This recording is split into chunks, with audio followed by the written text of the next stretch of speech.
asalaamaaleykum mbokk téléspectateur seen chaîne YouTube Yes Kaolack tey ñu ngi am cofeel ak contentement di leen présenter seen émission journal découverte ñu ànd si ak suñu coordinateur Mamadou Lamine Thiam coordinateur de la force du Saloum ñu bàyyi ko mu présenter wu d'abord. salaamaaleykum waa Kaolack salaamaaleykum aussi les membres de la force du Saloum maa ngi nuyu bu baax les amis téléspectateurs de la chaîne YouTube Yes Kaolack à travers ce journal découverte bi nga xamante ni je suis l'invité di nuyu aussi le présentateur de l'émission à savoir monsieur Lo di nuyu képp kuy Kaolack bi nga xamante ni yaa ngi suivre scène bi di ci bàyyi xel bu baax a baax. tey jii ñu war a waxtaanee si la force du Saloum benn mouvement boo xam ne nii moom mooy coordinateur bi Lamine Thiam mën nañoo xam pourquoi la force du Saloum et sa date de création et son siège aussi. Bon, en guise de rappel, la force du Saloum n'est que un mouvement étudiantin qui œuvre pour le bien-être des étudiants kaolackois qui sont à l'université. Parce que comme nous l'avons dit,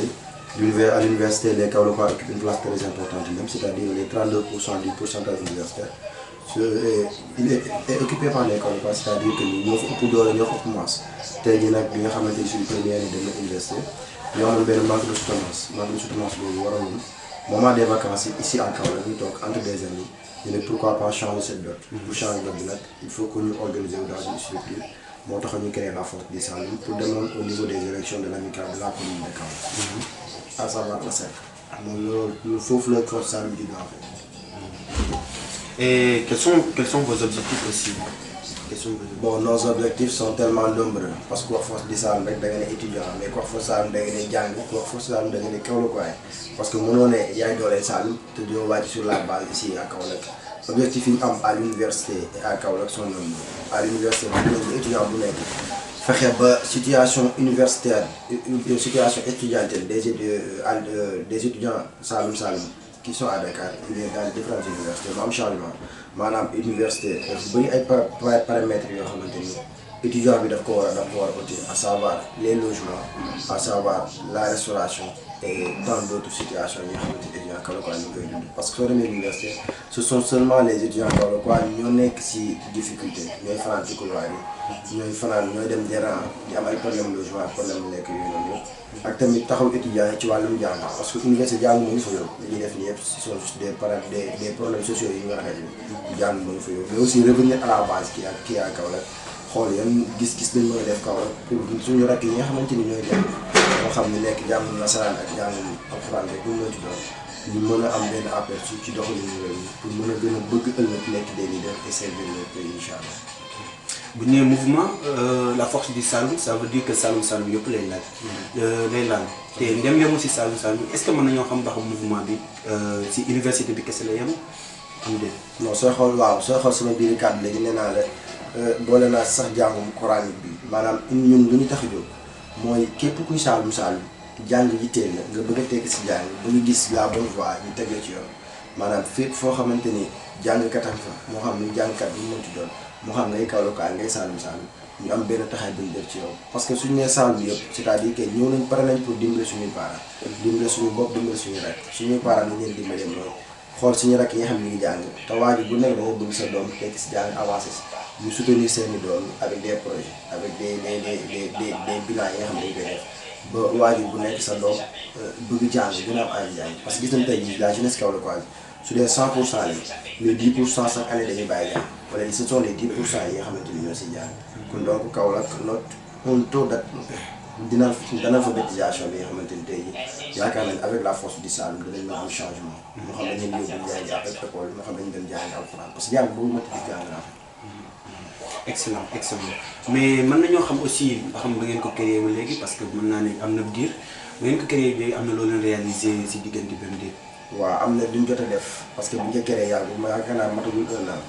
mais on a réalisé beaucoup de choses te suñu réalisation bi ñu ci commencé au moment de la Covid commencé nañ ko doon def ay don de gel de masque don de gel yi nag ak madaar yi ñu ngi ko doon defee au niveau des daara coraniques dem nañ plus de 10 daara ici à Kaolack voire même 15 yóbbu nañ fa ay madaar yóbbu fa ay savon ainsi de suite ci loolu ma ci remercier wàllu association commissaire bi ñu accompagné woon ci manifestation boobu noonu donc bi ñu paree ci don de savoir ci daara yi dañu jàll nañ aussi ci organisation une journée c'est-à-dire don de sang bu mag bu ñu def Kaolack ñu teg seen bët don de sang boobu permettre na mouvement def lancé mais aussi permettre nañ banque de sang boobu taal à Niass comme les sapeurs de sang bi jógee foofu tamit ci même journée bi def nañ fa une journée une conférence bu mag yi nga xamante ni ça va permettre aux élèves au niveau bachelier de savoir lu leen di xaar système bi nga xamante ni moom la yor conférence à l'université comment vivre à l'université ainsi de suite commencé woon na fi des inscriptions campusales pour ñi nga xam am nañ ba te xamul ni ñuy inscrire ak ni ñuy defee chez le choix defal nañ leen ko ba sa orientation yi génn na te moment bu ñu toll nii ñu ngi préparé inscription pédagogique yi ñu ci kawam chaque jour ñu ngi lycée te du ñu am foofu aussi parce que ñu préparé notre accueil à l'université accueil les nouveaux bacheliers ci lépp lu ñu mën ak lépp loo xamante ni suñu moyen may nañu ko aussi. am na solo ku nekk Kaolack xam ne ay ponkal rek a fi nekk. si ay autorités. ku nekk Kaolack xam ne ni ñëpp ñi nga xam ne ni tey mën naa ne ñu ngi si kaw gouvernement bi ñu ngi si Kaolack ay Kaolack waa lañ est-ce que mën nañoo jàpp ne am na ay Kaolack waa yoo xam ne am nañ ñu ngi dimbale si mouvement bi ngeen nekk nii. waaw Kaolack c'est une ville autoritaire parce que soo xool foo ne président assemblée ñu ne Kaolack la dëkk. ainsi que tant d'autres autorités. donc taxawaay autorité yooyu noonu ci maanaam structure Kaolack waroon gën a mën a avancer peut-être je ne blâme pas les autorités mais je blâme en grande partie les étudiants ci côté boobu ñoom laa ci xaw a blâme parce que ñoo waroon a montrer benn bravo bi nga xamante ni Kaolack waa autorité danañ leen wóolu ba mën a ànd ak ñoom liggéey ñun nag pour vous dire vrai les autorités Kaolack waa ne sont pas bon mën naa ni soutenir une force en masse. mais yéen est-ce que yéen dem ngeen si envers eux aussi. voilà comme ni nga xam ne fii autorité Kaolack boo gis da ngay Kaolack yoo gis da ngay demander audience. audience bi mën na durer mën na yéex mën na gaaw mais nous sommes sur les démarches d'avoir des audiences yaakaar nañ ni dinañ ko am mais nag soxla nañ tamit ndimbal autorité Kaolack parce que force Saloum benn structure la soxla na ay appartements soxla na ay des logements à l'université soxla na aussi des moyens yi nga xamante ne dañuy permettre. ñu mën a réaliser suñu activité donc on est là pour écouter tous les autorités Kaolack xool seen gis-gis ak tamit ndimbal yi nga xamante ni ñu ngi koy xaar si ñoom mu mën a egg si parce que fi ñu jaar ñoom fa lañ jaar mu am lu ñu am pour donc ñun tamit bëgg nañ tamit ñu jàppale ñu ba léegi ñu mën a jàppale ñu. ok loolu am na solo mais comment comptez-vous lancer des appels vers les autorités kaolackoises. bon là ñoo mën a jàpp si combat bi. waaw nous comptons lancer un appel solennel à l'égard de tous les autorités Kaolack que ça soit notre maire parce que moom mooy la première autorité de la ville en commençant par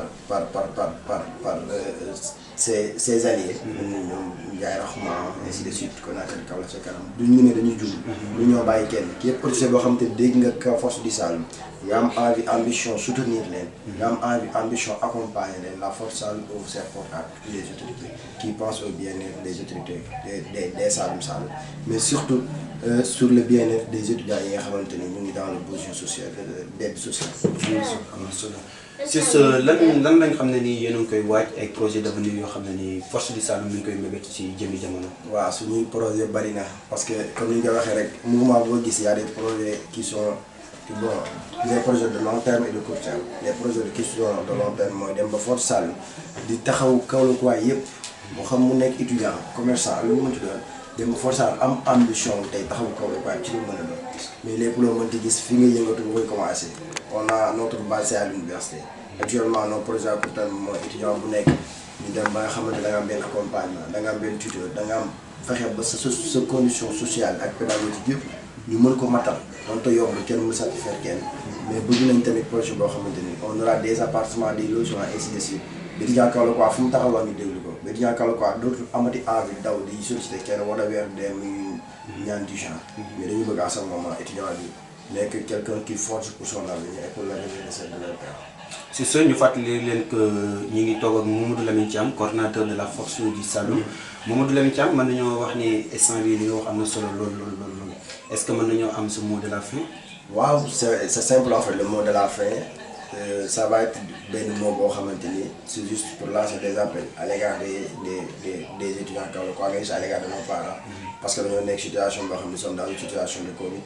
et ku ne Covid xam que ni beaucoup day am impact sur le niveau économique sur le niveau de l'éducation de la santé mais ñun tey jii li ñu xaar étudiants yi ci cadre boobu mooy ñu jéem à chaque moment di conscientiser ñi nga xamante ni ñoom la base à savoir suñuy parents suñu rakk wax leen que ni am na lu fi nekk on doit tout faire pour éradiquer ce mal parents yi tamit ñu am benn idéologie ñu am benn pensée bi à travers les étudiants xamal leen que ni ñoom ñooy avenir ëllëg ñu leen soutenir accompagner leen parce que tey jii da ngay gis étudiant boo xam ne nekk université chaque mensuellement du am bourse mais parents bi koy yónnee comme parents yi tamit nañu bàyyi xel ci loolu. soutenir seeni doom yi chaque weer su mënee yónnee dara di jàppale leen permettre ñu mën a jënd seen restauration du genre te ñu respecté bu baax a baax mesures barrières yi tamit à chaque moment dañ koy wax parce que étudiant doit être un cible pour le développement. te loolu tey jii su dee ñun étudiants yi commencé nañ ko à chaque moment respecter mesures barrières et porter toujours le masque d'une manière régulière. suñu parents yi danañ ci gis danañ ci bàyyi xel ñoom dañ ci mën a topp parce que parent bu nekkee rek su doon xasee dem université pour moom kooku moom mooy référence bi. kon donc nous sommes des références et nous ne devons pas accepter à notre camp d'être maudit par la population kon donc étudiant bu nekk daal loolu moo nekk suñu mot de la fin et la force du Saloum ouvre toujours ses portes à l'égard de tous les autorités kaolackois di ñaan aussi suñu ambition suñu bëgg-bëgg ñu mën a law di ba lépp luñ bëgg na mën di am di leen wax que ni élection amicale communale bi jàlloon na peut-être on avait des problèmes mais tey nous comptons réorganiser ces élections là donc mu fay profité waale tamit di remercier tous les membres de la force yi nga xam ne wàccoon nañ sur le terrain mënuma lim nag di jóg mais ñëpp wàccoon nañ ñàkkante nañ ko demoon nañ élection yàqu na mais la force continue di remercier ñëpp di remercier aussi les gens des téléspectateurs de la scène YouTube US Kaolack gis nañ seen taxawaay ci Kaolack parce que biñ fi ñëwee yàggul te ils ont fait beaucoup de réalisations ci wàllum infographie ci wàllum réalisation ainsi de suite donc amul lu mën a def lu remercier Momo ainsi que tous les membres di wax Kaolack waaye nañ approché au niveau de cette chaîne il y a des castings bi nga xam ne dañ koy réaliser casting dana permettre Kaolack waaye wala seen talent moo xam nga étudiant moo xam ne moom mën ci doon donc nañu dimbalante en fait solidarité Kaolack waaye bi lay gën a développé à travers ci lépp luy waay di yëngatu rek nga dimbale ko ci te lii bokk na ci li avancement Kaolack. Mamadou Lamine Thiam coordonnateur de la force du Saloum am nañ contentement tey jii nekk yow si journal découverte seen YouTube Yes Kaolack kontaan nañ vraiment si leeral yeeg yooyu yëpp ñu ngi ñaan ñëpp ngeen ñëw ngeen jàppale ko parce que jeunesse Kaolack soxla nañ leen si affaire yu mel nii au fait soxla nañ leen bu baax a baax ñu ngi leen di remercier yéen téléspectateurs yëpp di leen jox daje ba beneen journal incha allah.